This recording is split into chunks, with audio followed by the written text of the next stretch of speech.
Info F T V کے معزز حضرات، السلام علیکم۔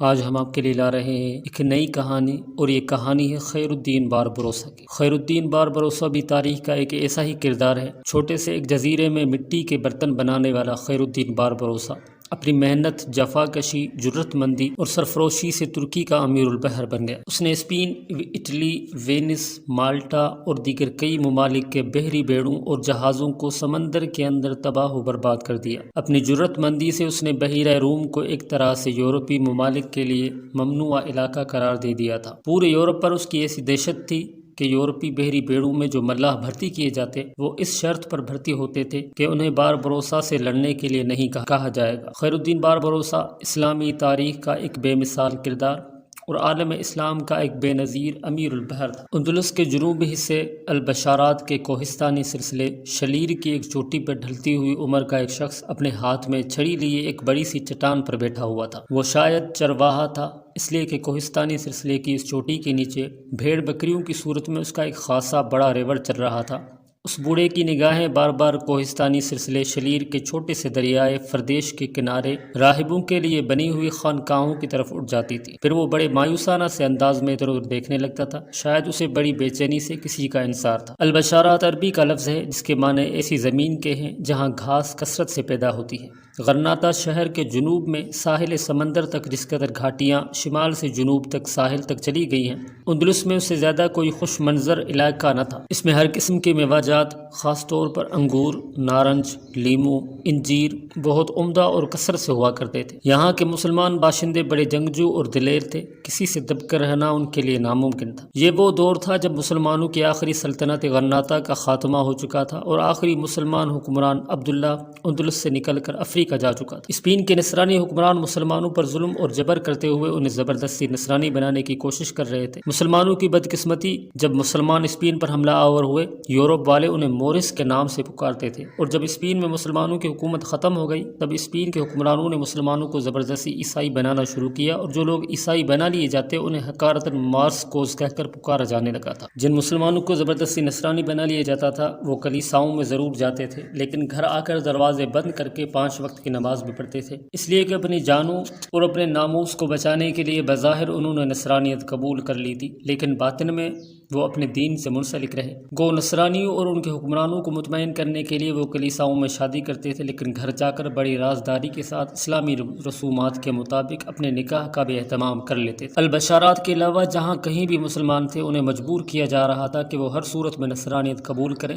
صرف البشارات میں جو جنگجو قبائل بیٹھے ہوئے تھے وہ ابھی تک ان پابندیوں سے آزاد تھے، اس لیے کہ آئے دن البشارات کے مسلمان جنگجو قبائل اور ہسپانیہ کے نصرانی انتظامیہ کے درمیان جھڑپوں اور لڑائیوں کا سلسلہ جاری رہتا تھا۔ یہ وہ بدترین دور تھا کہ ہسپانیہ کے نصرانیوں نے مسلمانوں کو ہسپانیہ کی حکومت سے بالکل محروم کر دیا تھا، اور اب ہسپانیہ کے حکمرانوں کے حوصلے اور ولولے اس قدر بڑھ گئے تھے کہ سمندر کی پٹی کو عبور کرنے کے بعد انہوں نے شمالی افریقہ کے ایک کافی بڑے مسلمان علاقے پر قبضہ کر کے وہاں خاصا بڑا لشکر رکھ دیا تھا، جو نہ صرف اس علاقے کی حفاظت کرتا تھا بلکہ اس علاقے میں راہبوں کی خانقاہیں اور کلیسا تعمیر کرنے کے بعد وہاں بھی نصرانیت کی تبلیغ کا کام شروع کر دیا گیا تھا۔ جہاں تک ہسپانیہ کے مسلمانوں کا تعلق تھا وہ اب اپنے ماضی کی عظمتوں اور اپنے اسلاف کے وقار سے کٹ چکے تھے، اور اپنے حال سے وہ قطعی طور پر غیر مطمئن اور اپنے مستقبل میں تاریکی کے سوا کچھ محسوس نہ کرتے تھے۔ البشارات میں جو قبائل اپنی آزادی بحال رکھے ہوئے تھے ان کے 2 بڑے گروہ تھے۔ پہلا گروہ عدنانی کہلاتا تھا، ان میں عربوں کے قبیلے بنو ہاشم، بنو امیہ،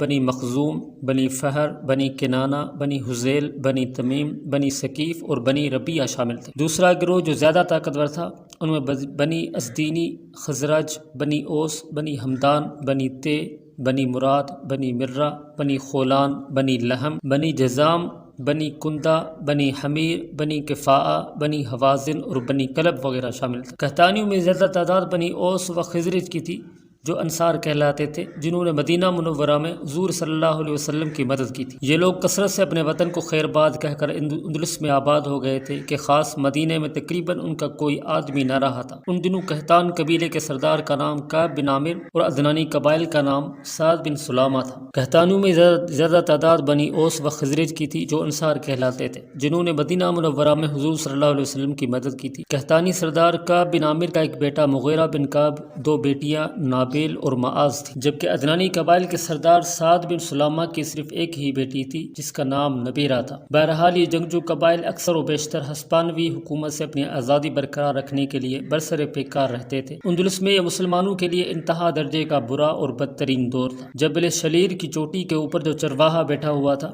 اور جو نیچے بار بار دریائے فردیش کے کنارے نصرانی راہبوں کی خانقاہوں کی طرف دیکھ لیتا تھا، کچھ دیر ایسی ہی کیفیت میں پتھر پر بیٹھا رہا، اپنی پریشانی اور الجھن کا اظہار کرنے کے لیے کبھی کبھی وہ بڑے زور سے اپنے ہاتھ میں پکڑی ہوئی چھڑی زمین پر مارتے ہوئے غصے اور خفگی کا اظہار کرتا تھا، پھر اسے نہ جانے کیا سوجی، اٹھ کر کھڑا ہو گیا۔ کچھ دیر وہ انتہائی مغموم انداز میں چوٹی سے نیچے بہتے دریائے فردیش کی طرف دیکھتا رہا۔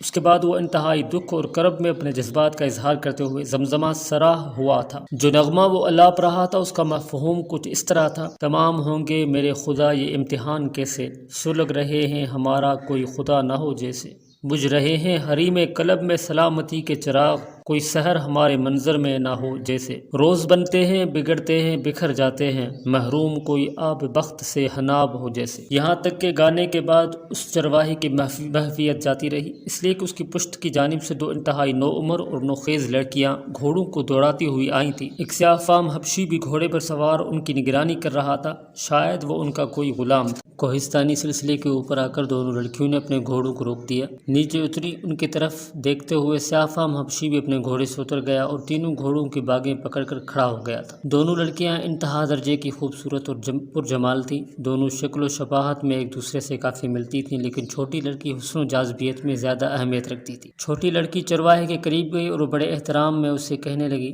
چچا منظر بن زبیر، میں دیکھتی ہوں کہ آپ خلاف معمول نیچے دریائے فردیش کے کنارے راہبوں کی خانقاہوں کی طرف بڑی بے چینی سے دیکھ رہے تھے۔ میں نے آپ کی اس حالت کا اندازہ بلندی کی طرف آتے ہوئے کر لیا تھا، کیا کوئی خاص بات ہے؟ کیا ان نصرانی راہبوں کی خانقاہوں میں کوئی ہلچل مچنے والی ہے، کوئی انقلاب رونما ہونے والا ہے، یا آپ کو وہاں سے کوئی بہتری کی امید اور بھلائی کی تمنا ہے؟ اس لڑکی کے اس استفسار پر منظر بن زبیر بدک سا گیا تھا، اس نے سر کو جھٹک دیا جیسے وہ کچھ چھپانے کی کوشش کرنے لگا، پھر وہ بات کا رخ بدلتے ہوئے کہہ رہا تھا: معاذ میری بیٹی، میرا یوں دکھ اور افسوس بھرے انداز میں راہبوں کی خانقاہوں کی طرف دیکھنا کسی علت کے بغیر نہیں۔ میری بیٹی، میرے تجسس کی جبلت مجھے اکثر و بیشتر اپنے قوم کے ماضی کی طرف گھسیٹ کر لے جاتی ہے، اور میں ان عوامل کا کھوج لگانے کی طرف مائل ہو جاتا ہوں جو ہماری تباہی اور بربادی کا باعث بنے اور جنہوں نے اسپین کے اندر مسلمانوں کے 800 سالہ حکومت کا خاتمہ کر دیا۔ لڑکی جس کا نام معاذ پکارا گیا تھا، منظر بن زبیر کے ان الفاظ پر اداس اور افسردہ ہو گئی تھی۔ اس کی بڑی بہن کی کیفیت بھی اس سے مختلف نہ تھی، اور ان کے قریب جو ڈھلے ہوئے عمر کا حبشی جو تینوں گھوڑوں کی باگیں پکڑے کھڑا تھا، وہ ان سے بڑھ کر افسردہ ہو گیا تھا۔ پھر معاذ نام کی اس لڑکی نے پھر منظر بن زبیر کو مخاطب کیا کہ چچا جان، آپ کے خیال میں اسپین میں ہماری اس قدر مضبوط اور مستحکم سلطنت کیسے ختم ہو گئی؟ جواب میں منظر بن زبیر کچھ دیر تک ہونٹ کاٹتا رہا، آنکھوں میں نمی اتر آئی تھی، پھر انتہائی دکھ بھرے انداز میں کہنے لگا: معاذ بیٹا، اس سرزمین کی تاریخ یوں تو تمام دنیا کے لیے اہم اور دلچسپی کا باعث رہے گی، مگر عبرت خیزی اور درس آمیزی کے لیے مسلمانوں کے لیے یہ انتہا درجے کی اہمیت اختیار کر جائے گی۔ یہ اپنوں کے دھوکے اور فریب کی داستان غم ہے۔ ان کے قریب سے آنے والی مسلمان نسلوں کو پتہ چلتا رہے گا کہ وہ مسلمان جو فاتح کی حیثیت سے اسپین میں داخل ہوتے تھے، اس وقت ان کے عقیدے کی احساس تو توحید پر تھی، پر ہائے حیف، احکامات خداوندی کو پس پشت ڈال کر اور اللہ کی رسی کو مضبوطی سے تھامنے کے اصول کو فراموش کر کے آپس کی لڑائیوں اور جنگ کو پیکار کو اپنا شعار بنا لینا، یہ تھا ایک نتیجہ سلطنت کے تباہ ہونے کا۔ اللہ کے مقرر کردہ اصول سب کے لیے یکساں ہیں اور اس کی سنت میں کبھی تبدیلی نہیں ہوتی۔ اللہ نے ارشاد فرمایا ہے کہ اے ایمان والو، تم میں سے اگر کوئی اپنے دین سے پھرے تو اللہ ایسے لوگ لے آئے گا جنہیں وہ چاہے۔ یہاں تک کہنے کے بعد چرواہا منظر بن زبیر خاموش ہو گیا تھا۔ اس کے چہرے پر دور دور تک اداسیاں تھیں، آنکھوں میں نا امیدی کی ایسی کیفیت تھی جیسے منزل کے قریب کسی مسافر سے اس کا سارا اثاثہ چھین لیا گیا ہو۔ اس کی یہ کیفیت دیکھتے ہوئے معاذ، اس کی بڑی بہن نابیل اور ان کا حبشی غلام بسیط تینوں ہی اداس اور افسردہ ہو گئے تھے۔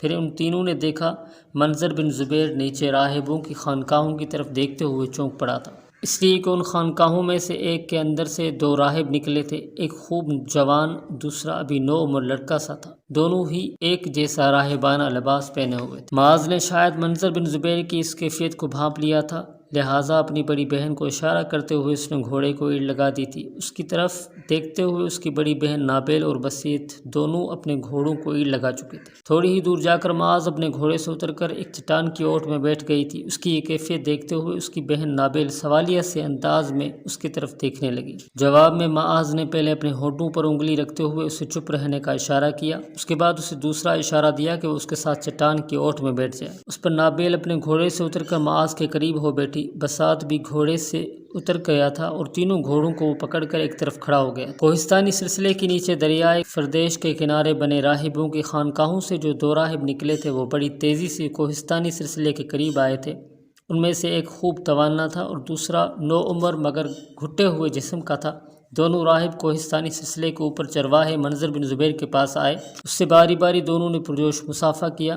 پھر وہ راہب جو بڑی عمر کا تھا وہ منظر بن زبیر کو مخاطب کرتے ہوئے کہہ رہا تھا، کیا دونوں قبیلوں کے سرداروں کو ہماری آمد سے مطلع کر دیا گیا ہے؟ اس پر ابن زبیر نے بڑی عقیدت مندی سے باری باری دونوں راہبوں کی طرف دیکھا، پھر انہیں مخاطب کرتے ہوئے انہیں کہہ رہا تھا، قحطانی قبائل کے سردار کا نام کعب بن عامر ہے اور عدنانی قبائل کے سردار کا نام سعد بن سلامہ ہے۔ دونوں کو آپ کی آمد سے مطلع کر دیا گیا ہے اور اس وقت قحطانی سردار کعب بن عامر کی قلعہ نما حویلی میں دونوں سردار آپ کے منتظر ہوں گے۔ اب تھوڑی دیر رکے، میں آپ دونوں کے ساتھ دونوں سرداروں کے پاس جاؤں گا۔ میرا بیٹا کیسر بن منظر آنے والا ہوگا، اس کے بعد میں آپ کے ساتھ ہو لوں گا۔ یہاں تک کہتے ہوئے منظر بن زبیر کو رک جانا پڑا، اس لیے کہ ایک نوجوان بھاگتا ہوا کوہستانی سلسلے پر چڑھتا دکھائی دیا تھا۔ جب وہ اوپر آیا تو وہ بری طرح ہانپ رہا تھا۔ اس کی طرف اشارہ کرتے ہوئے منظر بن زبیر کہنے لگا، یہ میرا بیٹا کیسر ہے، اب آئیں میں آپ کے ساتھ چلتا ہوں۔ چٹان کی اوٹ میں بیٹھی ہوئی معاذ اپنی جگہ سے اٹھ کھڑی ہوئی اور اس کی طرف دیکھتے ہوئے اس کی بڑی بہن نابیل بھی کھڑی ہو گئی۔ پھر آہستہ آہستہ عجیب سے انداز میں نابیل کی طرف دیکھتے ہوئے معاذ اس کے قریب آئی اور بڑی رازداری میں اسے مخاطب